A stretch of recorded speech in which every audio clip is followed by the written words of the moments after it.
Shattering. What is shattering? Well, shattering is a very important concept, and we're going to apply it to wheat and how being able to control shattering brought wheat into it, and other crops like it, brought it into the forefront of agriculture by more primitive people, and became a staple.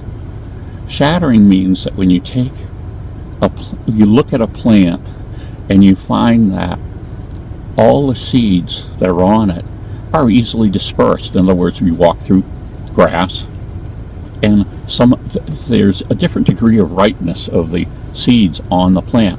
And what happens is these seeds fall off. The seeds fall off at different times.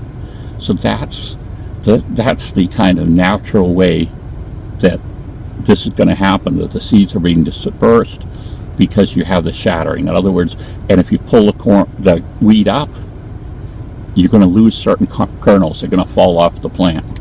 And so this is really good for wheat as it grows in a wild environment.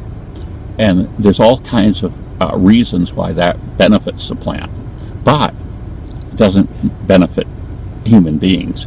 In other words, human beings want to be able to go out and harvest and to cut those wheat plants down and bring those sheaves in and have all of the grains still attached, and then remove it by some mechanical process. So that's what shattering is. In other words, the seed head shatters. In other words, the seeds drop off at different times or by some physical means.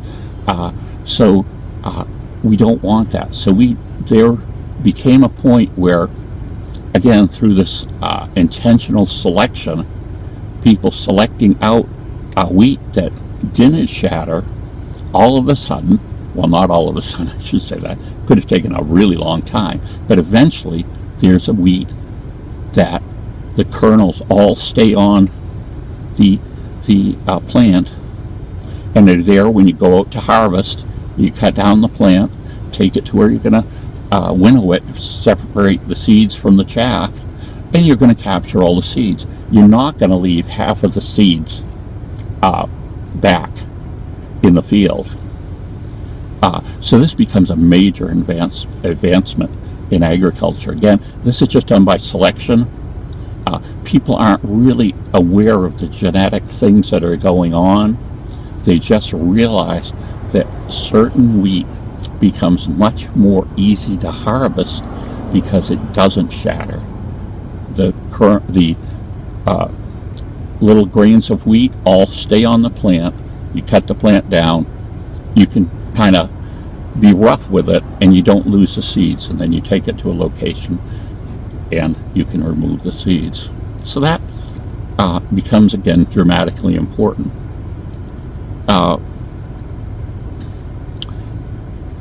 This is going to allow crops of wheat and things like it the harvest is going to come on as they've selected. It's going to come on about the same time. All of these grains of wheat are on the plant wheat, so they're going to ripen at more of a uniform time. So again, more primitive people can go out, whether they have sickles or whether they're pulling the things or whatever they're doing to get them, they're going to be able to cut them and be able to take that wheat and all of a sudden have all of those kernels, all of those grains of wheat are going to be captured in the harvesting process. Now there's what we call wild rice, and it isn't, I don't believe it's actually a rice, but they use this example that still shatters fairly easily.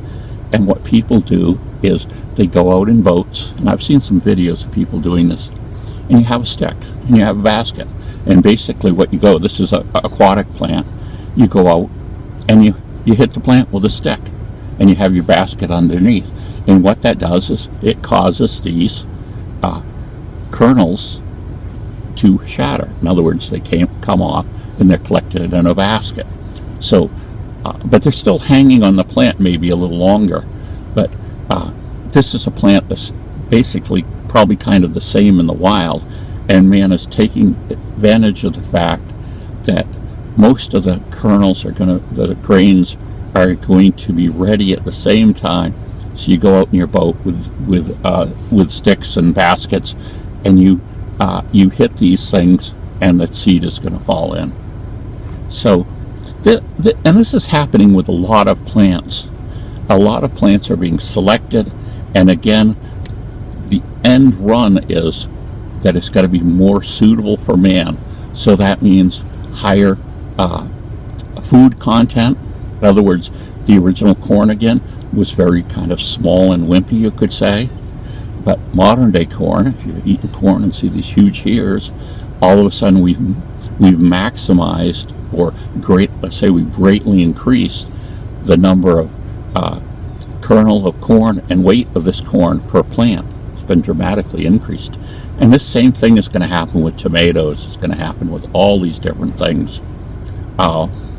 Wild carrots. If you've ever pulled up a wild carrot, which is considered a pretty noxious weed, at least in Maine, I think it probably is everywhere, but you can pull that up, and there's kind of the scraggly root there, and you break that root, and it has the undeniable smell of carrots. It also tastes like carrots, but it's not orange. It's very tough and fibrous, but that plant turned into what we have today for carrots through this process of people selecting over generations. Someone decides they're going to cultivate that. They get the seeds, they plant them, they start noticing certain improvements in some of it, and they take those seeds and replant them again.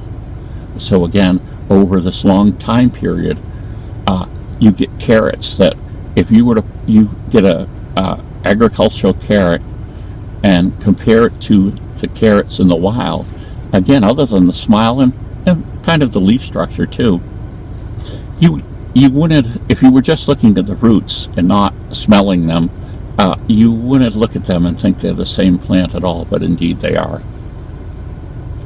So these type of selections are continuing to go on, and they're drastically transforming plants. Now, just as going back to introduce more about the book, this book feels that there's a lot of controversial issues about plants. Genetically modified organisms is one of them, and who actually owns a plant too?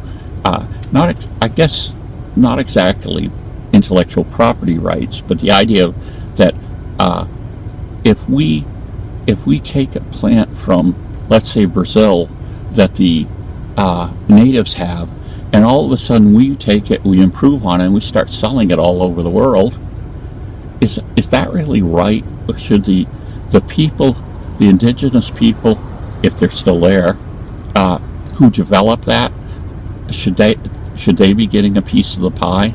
So there's this idea that perhaps